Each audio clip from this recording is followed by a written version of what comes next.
하나님 말씀 보겠습니다. 말씀은 마가복음 12장 41절로 44절에 있는 말씀입니다.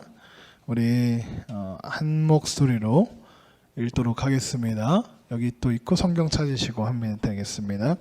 시작. 예수께서 헌금함을 대하여 앉으사 무리가 어떻게 헌금함을 돈을 넣는가 보실세. 여러 부자는 많이 넣는데 한 가난한 과부는 와서 2렙돈 곧 한 고드란트를 넣은지라.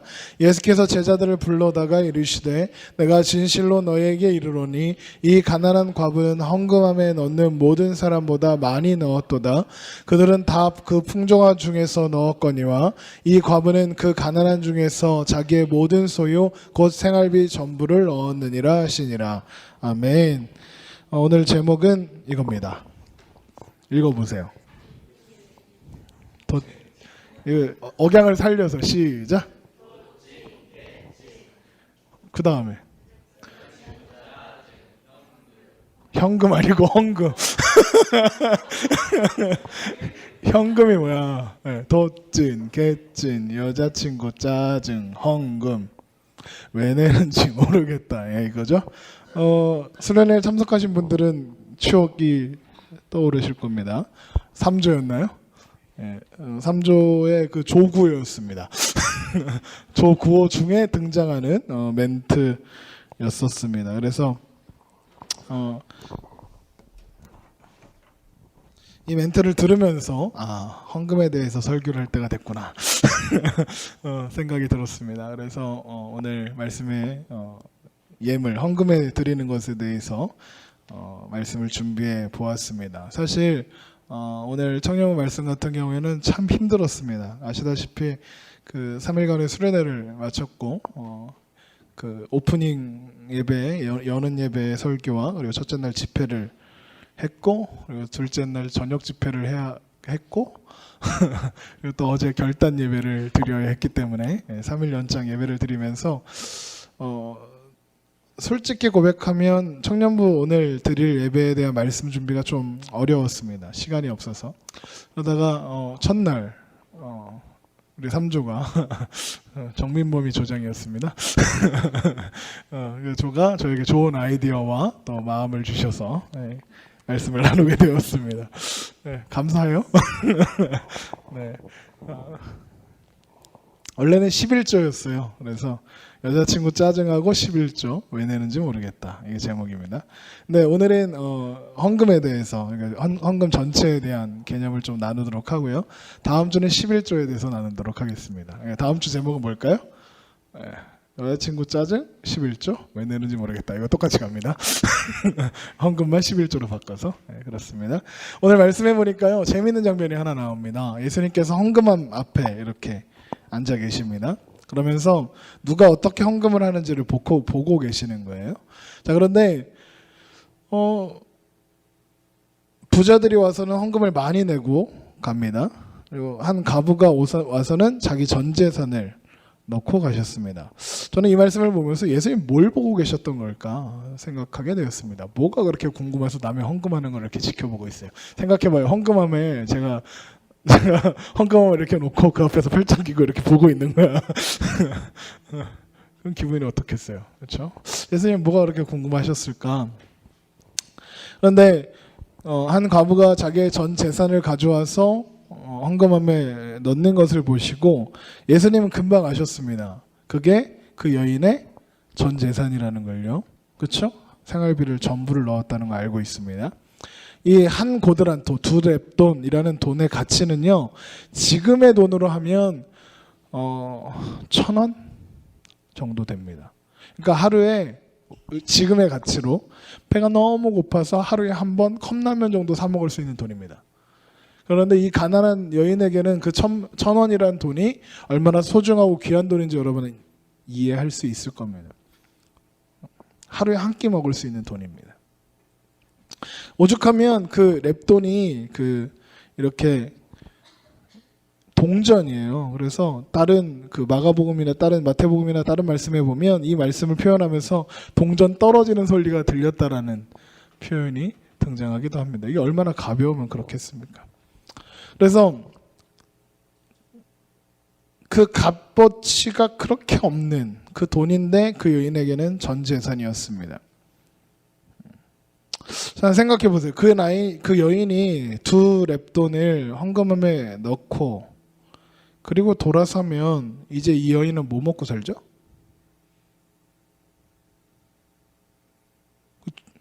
뭐 먹고 살아요? 굶어야죠. 네. 답은 쉬워요. 그렇죠? 굶으면 되죠. 예수님 알고 계셨죠? 전 재산이라는 거. 저걸 내면 저 여인이 굶어야 한다는 거 알고 계셨는데 안 말려. 예수님인데. 예수님 정도 되셨으면 그래도 야, 씨, 네 마음을 알겠다. 야, 내가 마음 받았으니까 야, 다시 가져가. 야, 가서 빵이라도 사 먹어야지. 하셔야 하는 것 아닌가라는 생각을 하게 됩니다. 그런데 전 재산을 넣은 여인을 칭찬하십니다. 주님은 한 푼 두 푼이라도 그냥 다 갖다 바쳐. 이씨. 뭐 그런 걸까요? 야, 주머니에 10원짜리라도 하나 나오면 10원당 한대 이러시나요? 그런 하나님이십니까? 그런 예수님일까요? 예수님은 왜 그렇게 가난한 여인이 헌금함에 전 재산을 넣는 것을 칭찬하셨을까?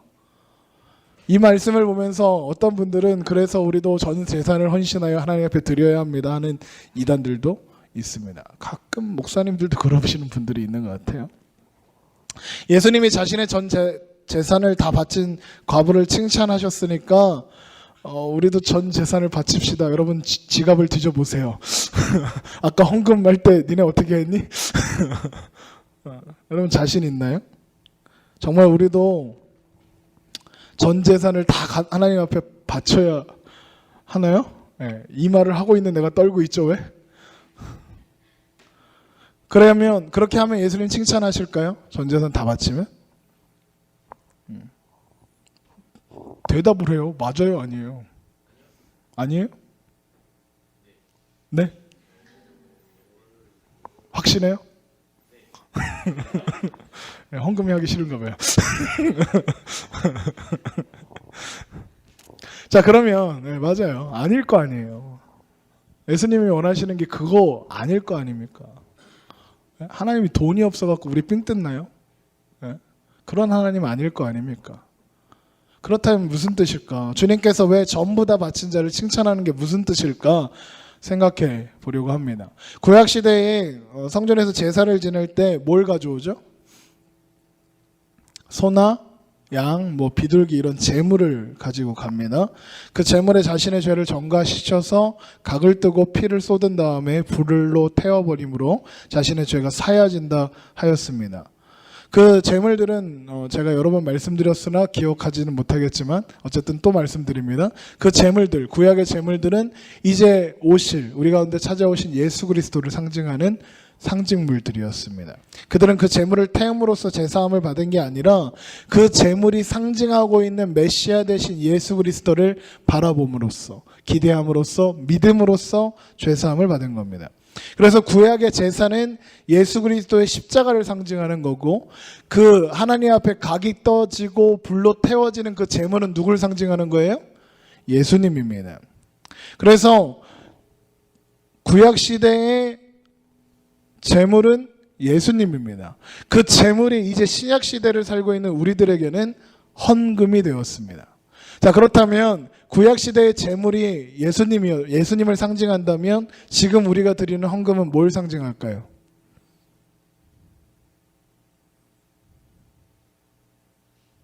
다시? 구약 시대의 그 제물이 누구를 상징한다고요? 예수님입니다. 그리고 구약 시대의 그 제물은 이제 우리가 살아가는 이 신약 시대에 새로운 새 언약의 시대 가운데 사는 우리에게 그 제물은 헌금이 되었습니다. 그렇다면 지금 신약 시대의 헌금은 무엇을 상징합니까? 예수님이죠. 예. 앞에 걸 안 들은 거야? 이 쉬운 게 대답이 안 나와? 네.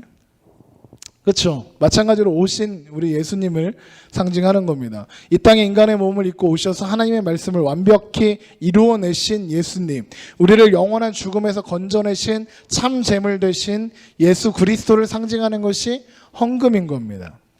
그래서 우리가 헌금하는 건 그 돈 몇 푼 내 가지고 하나님 일하시는 거 물론 하나님 귀한 사업 위에 사용됩니다. 그런데 하나님 일을 우리가 하나님 돈 없어서 우리 삥 뜯어가지고 하나님 일하시는 게 아니라는 겁니다. 나는 예수 그리스도로 말미암아 죄 사함을 받고 의롭게 되었습니다. 나는 이제 하나님의 사람입니다.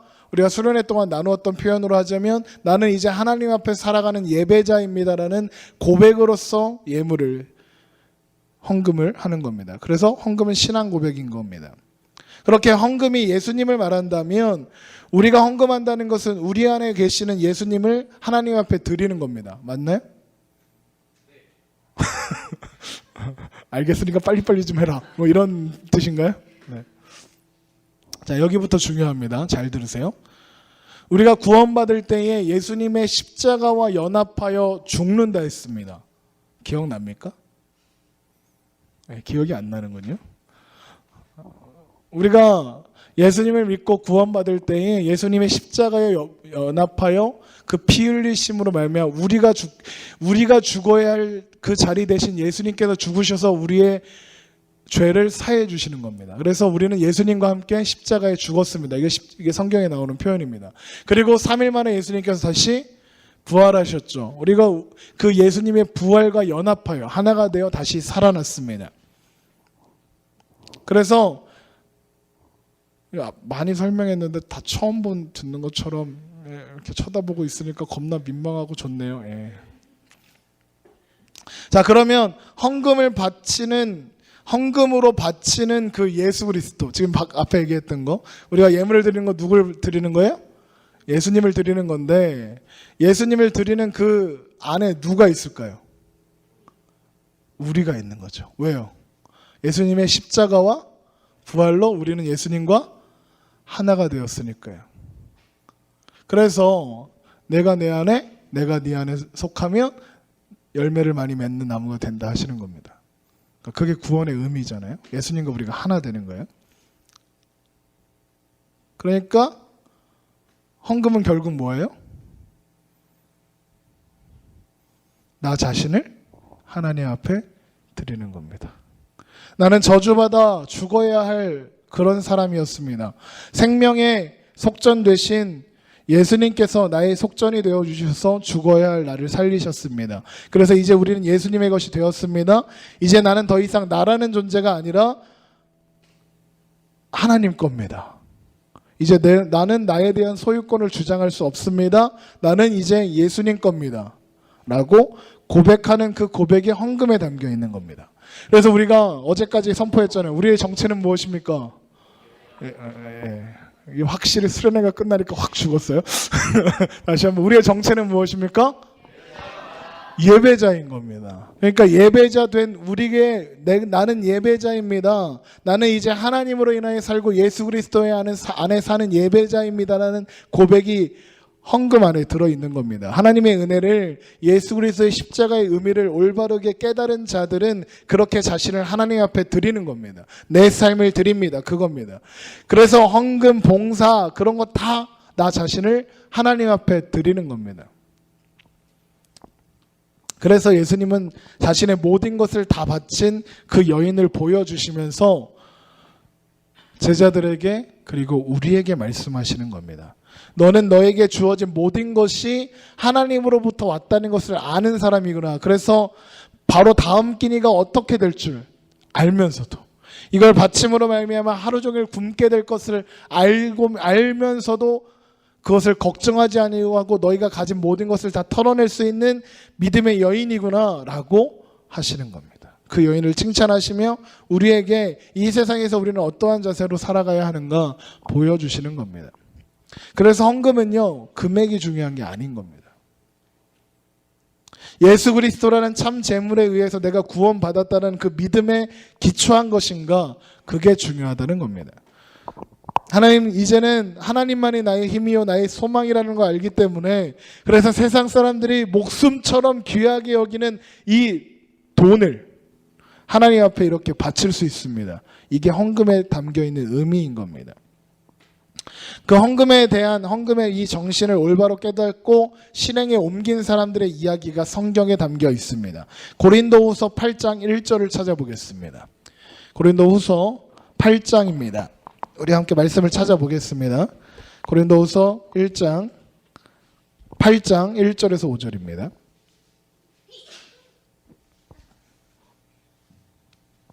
고린도후서 8장 1절입니다. 다 찾았으면 아멘. 고린도후서 8장 1절 5절까지 보겠습니다. 시작. 형제들아, 하나님께서 마게도냐 교회들에게 주신 은혜를 우리가 너희에게 알리노니 환난의 많은 시련 가운데서 그들의 넘치는 기쁨과 극심한 가난이 그들의 풍성한 연보를 넘치도록 하게 하였느니라. 내가 증언하노니 그들이 힘대로 할 뿐 아니라 힘에 지나도록 자원하여 이 은혜와 성도 섬기는 일에 참여함에 대하여 우리에게 간절히 구하니 우리가 바라던 것뿐만 아니라 그들이 먼저 자신을 주께 드리고 또 하나님의 뜻을 따라 우리에게 주었도다. 당시 예루살렘 교회와 그리고 예루살렘 지역에 닥쳐온 기근 때문에 예루살렘에 있는 성도들이 어려움을 겪고 있었습니다. 그래서 사도 바울은 전도 여행을 다니면서 자신이 세운 교회들에게 예루살렘 교회의 성도들을 돕는 연보, 즉 헌금을, 특별 헌금을 요청했습니다. 자, 그런데 마게도냐 교회의 교인들이 성도들을 구제하기 위해서 연보를 했는데 그들의 상황이 헌금을 할 만한, 연보를 할 만한 상황이 아니었다는 겁니다. 지금 읽은 고린도후서 8장에 보면 그들은 환난이 많은 시련 가운데 있었고 가난했습니다. 그런데 그들이 풍성한 연보를 했답니다. 힘대로 할 뿐 아니라 힘에 지나도록 자원하여 제발 우리도 그 헌금하는 일에 동참하게 해달라고 바울에게 부탁했대요. 다른 교회들은 바울이 가서 부탁했는데 마게도냐는 소문을 듣고 우리도 그 연보에 참여하게 해주세요 그랬다는 겁니다. 어떻게 그렇게 가난하고 어려운 사람들이 자신들이 가진 것을 힘에 지나도록 헌금을 할 수 있었을까? 어떻게 그럴 수 있었을까요? 그들의 관심이 이 세상의 것들에 있지 않았기 때문에 그렇습니다. 그들에게는 하늘의 복된 소망이 이미 그 마음속에 가득 담겨 있었기 때문에 하나님 앞에 자기 자신을 드릴 수 있었고, 그래서 그러고도 그게 앞같지 않은 겁니다. 내가 하나님의 소유가 확실하다면 나에게 주어진 모든 것이 하나님으로부터 온 거니까 아까울 게 없다는 겁니다. 그래서 신앙 고백의 표현이 헌금인 겁니다. 그런 신앙 고백은 하나님이 주시는 진짜 믿음에서만, 복음을 통과한 자들에게만 나올 수 있는 거고, 그래서 성도들은 자원하고 준비하여 헌금을, 예물을 드릴 수 있는 겁니다. 고린도서 1장 넘겨서 9장 5절을 보세요.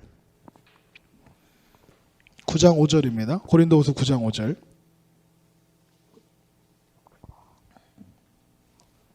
고린도후서 9장 5절입니다. 함께 읽죠. 시작. 그러므로 내가 이 형제들로 먼저 너희에게 가서 너희가 전에 약속한 연보를 미리 준비하게 하도록 권면하는 것이 필요한 줄을 생각하였노니 이렇게 준비하여야 참 연보답고 억지가 아니니라. 이렇게 곧 적게 심는 자는 적게 거두고 많이 심는 자는 많이 거둔다 하는 말이로다. 각각 그 사람의 정한 대로 할 것이요 인색함으로나 억지로 하지 말지니 하나님은 즐겨내는 자를 사랑하시느니라. 이 말씀은 종종 오해되어서 헌금을 많이 하면 하나님 많이 축복해 주시고 헌금 조금 하면 조금 축복해 주신다는 식으로 생각을 합니다. 여러분, 헌금은요 거지 동냥 주듯이 그냥 교회에 와서 주머니에 있는 거 꺼내 갖고 내는 게 아닙니다. 자신의 신앙 고백과 함께 나 자신을 하나님 앞에 드리는 겁니다. 이런 이야기 지금까지 한 겁니다. 그런 신앙 고백 없이 하나님 앞에 소액 투자하고 배당금 받는 식으로 헌금하는 사람들은 적게 심은 자인 겁니다. 나는 하나님의 것이므로 하나님 앞에 나를 드립니다. 이 신앙의 고백과 함께 헌금을 드리는 사람이 많이 심은 겁니다. 헌금을 적게 하면 하나님이 적게 보답하시고 헌금 많이 하면 하나님 많은 것으로 보답하신다. 그거 아니라는 겁니다. 1,000원 투자하면 하나님 2,000원 주시고 10,000원 투자하면 하나님 20,000원 주신대. 이거 아니라는 겁니다. 적게 심은 자, 복음과 믿음, 신앙 고백 없이 헌금을 하면 1억을 하든 1,000억을 하든 엄청나게 헌금해도 적게 거두는 자인 거고, 많이 심은 자들, 믿음 안에서 신앙의 고백으로 자신을 드리는 그 신앙의 고백으로 헌금하는 이들은 천국의 그 풍성함을 누리게 된다는 겁니다. 하늘의 소망 가운데 있게 된다는 겁니다. 그러니까 즐겨낼 수밖에 없는 겁니다. 왜냐하면 내가 이 예물을 드려도, 그래서 내가 쓸 돈이 줄어들어도 기쁘고 행복할 수 있기 때문에 그렇습니다. 이런 사람들은 헌금하고 자랑하거나 그거 알아주지 않는다고 실망하지 않습니다. 우리 주보에 보면 그 지난주에 헌금하신 분들 명단이 나옵니다. 그거 보세요. 보세요. 내 이름이 있나 없나 보세요. 뭘 보나요? 왜? 네? 그냥 보죠. 네. 사람들 중에는요, 우리 교회는 별로 없는 편인데요. 제가 예전에 사역하던 그 교인이 거의 한 4,000명, 5,000명 이런 교회예요. 큰 교회인데 거기도 헌금자 명단이 나옵니다. 그런데 그러니까 얼마나 많겠어요, 사람들이. 심지어 같은 이름이 많아가지고 A, B, C, D, E, F까지 있어요. 같은 동명이인들. 그런데 하루는 막 어떤 분이 사무실에 찾아오셔서 막 승질을 내시는 거예요. 왜 그러나 이렇게 가만히 듣고 있었더니 자기가 지난주에 11조를 했는데 이름이 안 나왔다는 거예요. 이름이 안 나왔다는 거예요. 그리고 그거 업무하시는 그 집사님이 계시는데 집사님이 이렇게 누락이 됐나 봐요. 다음 주에 꼭 넣어드릴게요. 지난주에 했는데 이번 주에 제발 이러면서 막 승질을 내시는 거예요. 그걸 보면서 안타까웠습니다. 네.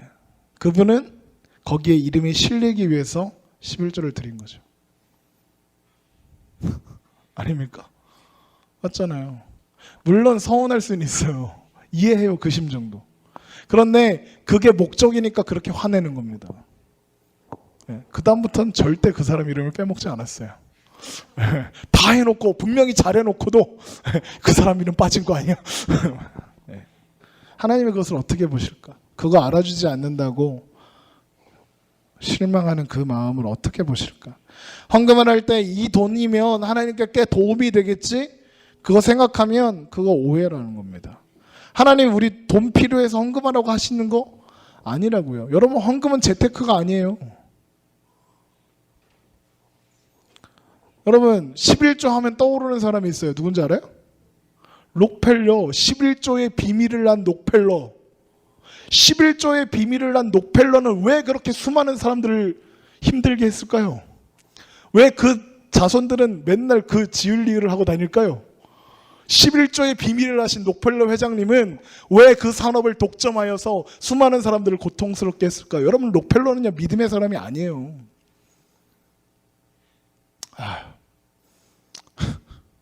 그냥 그런가 보다 하세요. 승질내는 너를 용서해 주세요.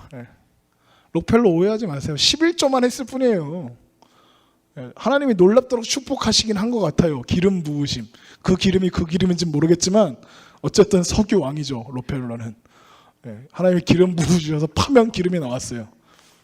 그게 하나님의 기름 부음이신지는 모르겠습니다. 어쨌든 그러면 11조는 재테크가 아닙니다. 헌금은 재테크가 아니에요. 물고기 2마리와 보릴떡 5개 그게 뭐예요? 오병이어라고 합니다. 그걸로 몇 명이 먹어요? 남자만 5,000명 먹었습니다. 여자와 아이들은 당시에 카운트도 안 했어요. 그러면 남자와 그 자리에 있었던 여자와 아이들까지 하면 좋게 2만 명은 될 사람들이 먹었습니다. 그런데 그 보잘것없는 것으로 그런 놀라운 일을 일으키시는 것은 하나님께서 하나님의 일은 너희가 가진 것이 아니라 너희가 가진 힘과 능력으로 하는 게 아니라 내 걸로 하는 거예요. 내 걸로. 좀 닥치고 겸손해 하시는 겁니다. 그래서 우리는 헌금을 하면서 하나님 이것이 하나님이래 무슨 도움이 되겠습니까 하는 거 아니고 하나님 우리는 돈으로 사는 사람이 아닙니다. 하나님 말씀으로 사는 사람들입니다. 고백하는 겁니다. 여러분 오병이어 기적이 일어났을 때 누가 제일 기뻤을까요? 누가 제일 기뻤을까요? 1차원적으로 생각하면 먹는 사람들이었겠죠. 그러나 그 일에서 가장 기쁜 사람은 그것을 드린 아이예요. 보세요. 아이인데 도시락 물고기 2마리 보릴떡 5개 가져온 거예요. 그거 지 혼자 먹으면 배불러요. 끝나요. 그런데 그걸 몇 명이 먹어요? 5,000명이 넘는 사람들이 먹었단 말이에요. 얼마나 놀랐겠어요. 자, 그런데 더 웃긴 게 있어요. 12제자들이 예수님이 주시면 갔다가 전해줬어요. 자, 한번 생각해봐요. 예수님이 5천 명한테 나누어줘 했을 때 제자들이 이거를 5천 명치를 하나님 예수님이 5천 명치를 갑자기 자 막 만든다 뽕 해갖고 빵 돼갖고 이렇게 막 나눠줬을까요? 아닐 거 아니에요. 그 기적은요 2차례에 걸쳐서 일어난 거예요. 예수님이 떼어서 제자들에게 주셨어요. 그럼 제자들이 들고 또 나갔을 거 아니에요. 나가서 떼어줬어요. 또 떼어줬어요. 또 떼어줬어요. 몇 명까지? 5천 명까지 떼어주는 거예요. 생각해봐요. 내가 들고 있는 떡이 줄질 않아. 계속 주는데. 이해돼요? 그렇다면 이 사건에서 제일 기쁜 것들은 누구냐면 제자들인 거예요. 나눠주고 있는 제자들. 얼마나 놀랬겠어요. 그 도시락 바친 아이랑 그걸 나눠주고 있는 제자들은 얼마나 놀랬겠느냐고요. 성경 어디에도 그 오병이어를 바친 아이를 주님께서 축복하셔서 부자 되게 하셨다 이런 말씀 있어요? 없어요. 그 사건 오병이어는 전혀 가능성 없는 것을 가지고 예수님께서 하늘의 풍성함을 보여주시는 겁니다. 그 어린아이를 한번 생각해 보세요. 조금 전까지 내가 들고 있던 물고기 2토막이에요. 토막. 물고기 한 마리도 아니고 토막. 고등어 1토막. 고등어였는지는 모르겠어. 어쨌든 그렇게 근데 그게 수만 마리의 물고기로 변하고 있는 거예요. 이렇게 보니까 이걸 어떻게 쟤네들이 다 처먹지 말 이러고 있었을 거 아니에요. 누가 제일 은혜를 받아요? 그걸 내놓은 아이죠. 다른 사람들은 그게 어디서 어떻게 나오는지 몰라요. 예수님이 나눠주시나 보다 하는 거죠. 그런데 그 아이는 알아요. 내가 도시락으로 싸온 물고기 2마리와 보리떡 5개라는 거 알고 있어요. 하나님이 우리에게 왜 헌금을 하시도록 하는지 아세요, 여러분? 우리 돈으로 하나님 도와달라는 거 아니라 하나님은 우리 기쁘라고 하라는 거예요. 우리 기쁘라고. 세상의 힘을 대표하는 그 돈을 나를 위해 안 쓰고 서슴없이 내어놓을 수 있는 믿음을 가르치고 그리고 그러한 믿음을 시험하기 위해서 우리에게 헌금하라고 하시는 거예요. 그리고 그것으로 말미암아 주어지는 기쁨이 얼마나 놀라운 것인지 알으라고 하는 거예요. 그래서 예물을 바치잖아요. 그 시험에 합격한 사람들은 축복받는 자들인 거예요. 그래서 헌금은 우리 자신을 축복하시기 위한 하나님의 배려인 거예요. 여러분 사람의 마음을 돈으로 바꿀 수 있나요? 그러면 10년 전 헤어졌던 그 여자친구를 돌아서게 했을 수 있었을 텐데요. 이러지 마요. 농담입니다. 옛날에 그랬잖아요. 얼마민데 누구지? 걔 나랑 동갑이라든가? 나보다 동생이라 그러던데? 아니 나보다 형인가? 형이야. 주여. 젠장. 정말 돈으로 죄인들이 회개할 수 있을까요? 없어요. 그런데 그 불가능한 일을 우리 돈으로 하나님께서 하나님의 일을 하시는 걸 보고 역시 하나님은 위대하시고 오늘도 살아계신다는 것을 보여주시는 거예요. 우리 지지난주인가요? 맞나? 각티슈 들고 아파트 뛰어댕겼죠. 그 각티슈 하나가 얼마인 줄 알아요? 네? 900원, 900원. 950원 참. 930원. 그거를 몇 개 만들었는지 알아요? 10,000개 만들었어요. 10,000개. 그 얼마야? 930만 원. 그렇죠? 네. 930만 원이에요. 큰 돈이죠, 여러분에게. 우리에겐 큰 돈입니다. 그거 어디서 나온 돈이겠습니까? 여러분들은 헌금한 돈이에요. 여러분 근데 그 각티슈 받고 교회 온 사람이 몇 명이나 있는 줄 알아요? 지금 오늘만 5가정이 왔어요. 네. 어떻게 오셨어요? 왜 각티슈가 있길래.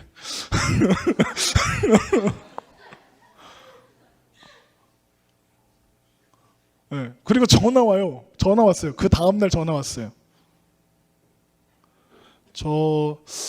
이 각티슈 저 써도 되는 건가요?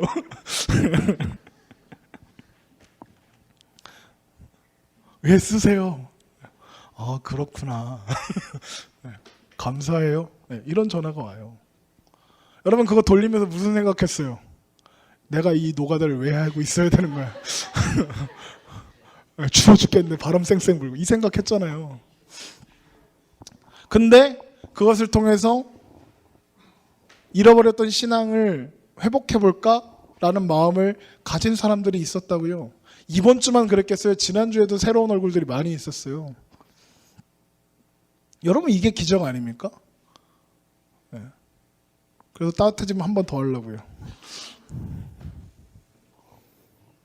따뜻할 때. 더울 때 말고 따뜻할 때. 여러분, 선생님, 교수님들 보면요, 교수님한테 좋은 선생님은 어떤 선생님이냐면요, 등록금 내는 사람 말고 자기가 가르칠 학생이 필요해요. 맞아요? 이해돼요? 나 먹고 살으라고 등록금 내줄 사람들이 많으면 좋죠. 그런데 선생님은 언제 제일 기쁘냐 하면 가르칠 사람이 있을 때 기쁜 거예요. 하나님은 하나님을 도울 사람을 찾는 게 아니라 하나님께서 하나님의 백성으로 만들어내실 사람들을 찾고 계십니다. 하나님은요, 헌금 많이 할 사람을 찾고 계시는 게 아니라요, 예배자를 찾고 계시는 거예요. 하나님 안에서 살 예배자. 그게 여러분들인 겁니다. 하나님은요, 여러분들을 찾고 계시는 거예요. 헌금을 드린다, 내가 그 일에 동참하고 있습니다라는 고백인 겁니다. 여러분, 이렇게 헌금은 예수 그리스도를 선물로 받은 자들이 자신 안에 있는 예수 그리스도를 자신과 함께 하나님 앞에 올려드리는 행동인 겁니다. 그래서 우리는 헌금을 하고요, 하나님 안에 산다 고백하는 겁니다. 그래서 헌금을 하고 안 하고 이거 따지기 전에 우리는 언제나 내 안에 예수 그리스도께서 사시는가 확인하고 점검해야 하는 겁니다. 그리고 그 예수 그리스도를 인해서 내가 하나님 앞에 전적으로 순종하며 나아갈 준비가 되어 있는가 확인해야 하는 겁니다. 그래서 헌금을 하는 이유는, 그래서 예수 그리스도 안에 사는 우리가 예배자이기 때문에 그렇습니다. 그래서 헌금의 또 다른 이름은 예배예요. 로마서 12장 1절 찾아봅니다. 시간이 조금 지났는데 한번 찾아보겠습니다. 로마서 12장 1절입니다.